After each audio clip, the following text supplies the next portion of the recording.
Hey there, women and men, boys and girls. Today we're going to talk a little bit more about biblical womanhood, and that's why I'm joined by my wife, Tracy. As we continue in our anthropology series, today is week number 2. Last time we talked about the fact that there's a difference between man and woman, and it's good. God made us that way. And today we're going to talk a little bit more about biblical womanhood, and here's the big idea. The biblical picture of a godly woman combines strength and servanthood, and Proverbs 31 in the Old Testament provides the classic example. Now, Tracy, some people might come to this series with their guard up. Maybe they're a little suspicious. Maybe they think, well, wait a second, you're going to just approach this from the Bible and say that women are supposed to just be quiet and go do the laundry and make the meals and get my slippers, right? And before we even jump into Proverbs 31, what would you say to that?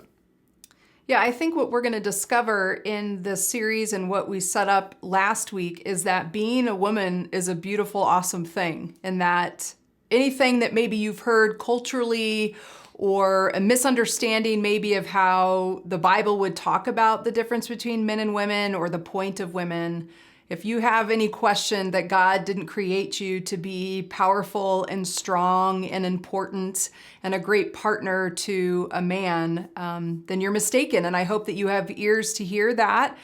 Whether you're a woman, whether you're a man who's married or has a daughter, I think it's really important for us to understand, what did God intend for woman? Yeah, in fact, we plan on having this conversation with our kids, 20 and 18, woman and man. And so if you're a parent out there, we encourage you to watch this video, talk about it. We're only going to get the conversation started here. We're not going to say everything that could be said about the topic, but I think what we do find in Proverbs 31 is going to be really helpful. All right, so here's the first mark of a Proverbs 31 woman, and it comes from verses 17 and 25. It says, "She is energetic and strong, a hard worker.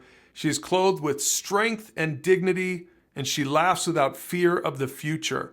Mark number 1 of a Proverbs 31 woman is strength. Yeah, so right out of the gate, we're seeing that a woman is meant to be strong. A woman has dignity. She's energetic. She's a force to be reckoned with. In fact, when you look at Proverbs 31 and the virtues of a Proverbs 31 woman, virtue means strength. And it's similar to the word valor that you hear with men or we hear in our military. So I hope women out there, you don't assume that being a woman means you're weak, that you're timid. No, the first mark of a Proverbs 31 woman is strength. And one of the things that I love from these verses is there at the end where it says, she laughs without fear of the future. To me, that's where strength is really found, that a woman would not fear the future. I don't know about other women out there, but as a parent, I've had a lot of fear for my kids. And I wish that I could say that I've approached every situation that they've ever faced without fear, but there have been times where I've worried too much. I've been consumed by that. And what we see is that what God's saying is, no, a woman doesn't need to fear the future. And in fact, she leads with strength and with dignity and with energy. All right, here's our second mark, and it's compassion. Proverbs 31:20 says, "She extends a helping hand to the poor and opens her arms to the needy."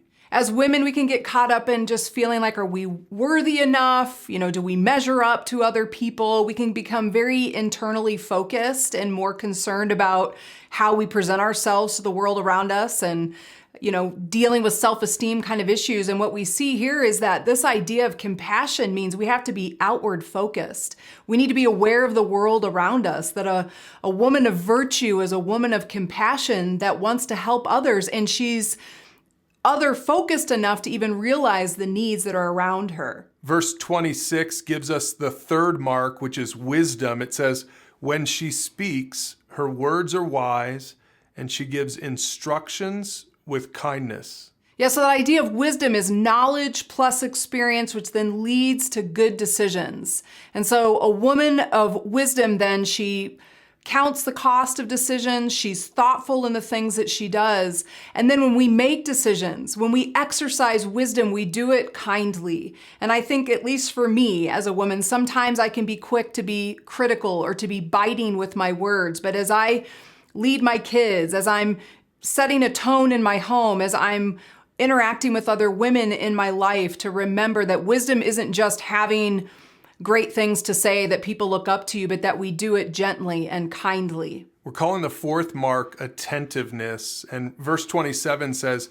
she carefully watches everything in her household and suffers nothing from laziness. Now, Tracy, does that mean that women have to be in charge at home and men have to go out and work? Because I'm sure some people are going to be wondering.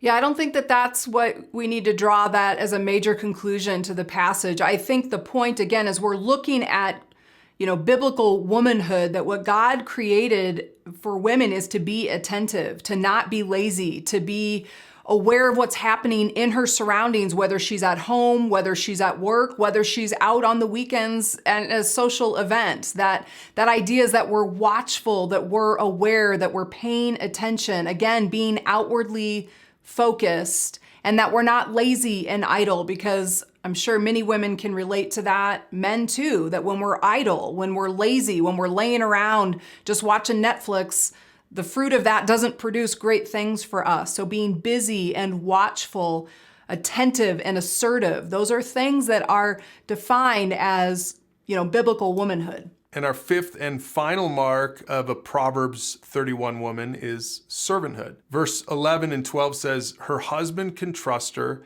and she will greatly enrich his life.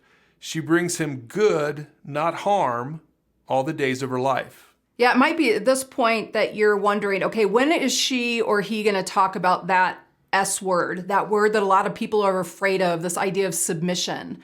And I just want you guys to know, as a woman, when I look at that fifth virtue or a mark of a biblical woman is this idea of servanthood, I put submission with that I'm not afraid to say that I feel like in my role in relationship with you, Brian, as my husband, that I want to serve you and enrich your life. I want to make your life better. I want to do things to love you and to serve you. And part of that is that I'm not trying to usurp your authority or try to steal or take something from your role as a man in the home because I feel like that seems better or stronger. No, I come into our marriage with strength, understanding who God created me to be as your wife and as a woman.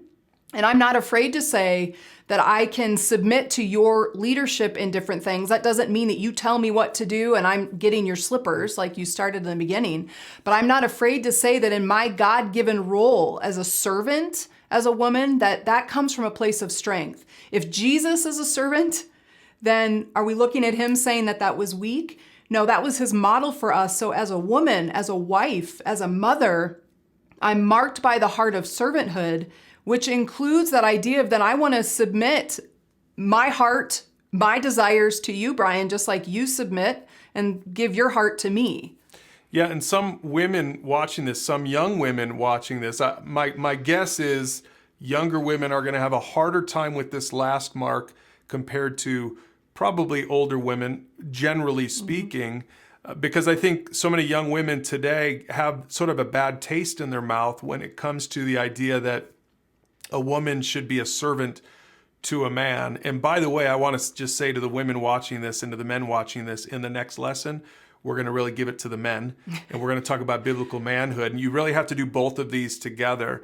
But Tracy, what would you say to the young woman who's just maybe cringing a little bit at that last mark of a Proverbs 31 woman? Yeah, I would just say be careful of the filter with which you hear that information, and to not let the way the world maybe has defined submission and servanthood to be this negative thing, the way God designed it. Again, the whole point of this series is that God created men and women, and he created us to be different for a reason. And really my heart in being a part of this particular topic today is just to remind us that God created women for a great purpose, for strength, for dignity, for virtue. Like, that's not to be weak and just passed off as this thing that's just stomped on by men. That's just not how God designed it to be. Yeah, author John Piper writes, I believe that the femininity to which God calls women is the path of freedom for every woman.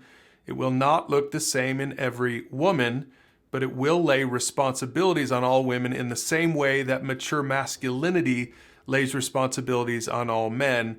And of course, Ephesians chapter 5, verse 33, Paul says, so again I say, each man must love his wife as he loves himself, and the wife must respect her husband. Now again, we'll talk more about this next week as we talk about biblical manhood, but for now you can use the questions down below to talk about this particular topic with your family, group, or mentor.